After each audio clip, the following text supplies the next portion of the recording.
ఈ రోజున మాట్లాడితే గత పాలకులు మళ్ళీ రౌడిజం చేయడానికో గుండాగర్దీ చేయడానికో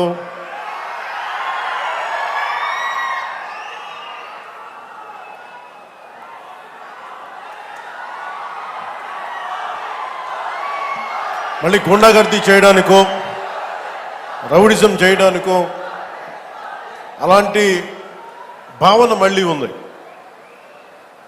మీకు తెలుసు కదా, రౌడిజానికి గుండాలకి గుండాగర్దీలకి బయటపడితే మన రాజకీయాల్లోకి వస్తాం. కేసులు పెడతాం, వస్తే 29లో మేము అంతు చూస్తామంటే మీరు రావాలి కదా.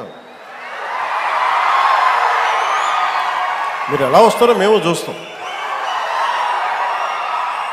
నాకు వారి మీద, వైసీపీ నాయకుల మీద ఈరోజు చెప్తున్నాను, మొదటి నుంచి చెప్తున్నాను, వ్యక్తిగతంగా నాకు ఎవరి మీద కక్ష ఉండదు. మనస్ఫూర్తిగా నా గుండెల మీద ఆత్మసాక్షిగా చెప్తా, నాకు ఎవరి మీద కోపం ఉండదు.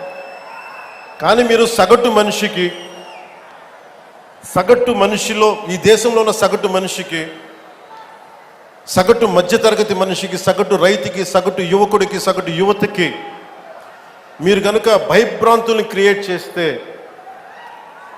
దాన్ని ఎదుర్కొనే కదా ఇక్కడ దాకా వచ్చాం. మీకు 151 సీట్లు వచ్చినప్పుడు కదా, నేను 2 చోట్ల ఓడిపోయినప్పుడు కదా మేము ఎదుర్కొని బలంగా నిలబడింది. అంటే గుండెల్లో ఎంత దమ్ము ఉండాలి, రక్తంలో ఎంత వేడి ఉండాలి మీలాంటి వాళ్ళు తట్టుకోవాలంటే. నాకు తెలిసిన సినిమాల నుంచి వచ్చినవాడిని, సినిమాలో డైలాగులు చెప్పను నేను. కుత్తుకలు కోసేస్తాం, మిడకాయలు కోసేస్తాం అంటే కోయడానికి మేమేమన్నా చొక్కా ఇప్పి చూపిస్తామా?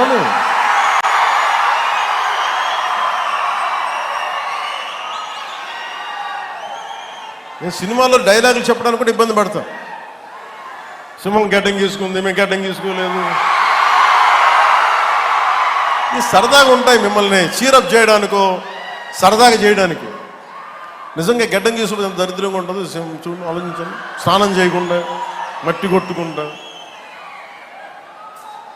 అంటే ఇవన్నీ ఏంటంటే సినిమాల్లో చెప్పిన డైలాగులు.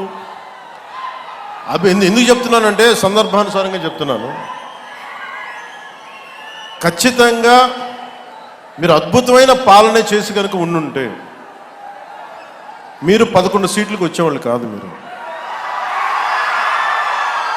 అంటే ఇది రెలవెంట్ కాబట్టి చెప్తున్నా. ఇది కక్ష తీర్చుకునే ప్రభుత్వం కాదు. ఇది తప్పులు చేస్తే శిక్షించే ప్రభుత్వం ఇది. అలాంటిది అంటే ఇది ఎందుకు చెప్తున్నానంటే మీకు వినండి, మళ్ళీ అరవండి. మీ ఉత్సాహాన్ని కాదని మీరు వినండి.